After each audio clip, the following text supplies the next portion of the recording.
মেয়েদের বড় ত্যাগ দিতে হয়। যে ঘরে জন্ম হয়েছে সেই ঘর ছেড়ে চলে যেতে হয়।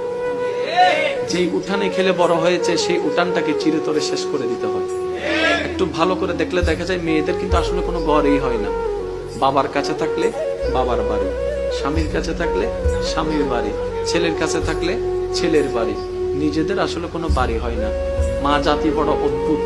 আমি মাঝে মধ্যে ভাবি, আল্লাহ যদি মা জাতিকে সবরের পাহাড় না দিতেন, পৃথিবীতে সংসার শব্দটা টিকতো না, পৃথিবীতে পরিবার শব্দটা টিকতো না। সবার কথা বাদ দেন, আপনি আপনার মার কথা পাবেন, দাদির কথা পাবেন, নানির কথা পাবেন।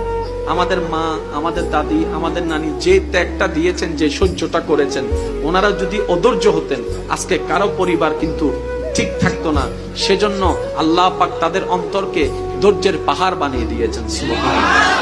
এগুলা ওনাদেরকে বেতন দিয়ে কিংবা ওনাদেরকে বিনিময় দিয়ে এটার নিয়ামত পাওয়া যাবে না, এটা শুকরিয়া আদায় করা যাবে না।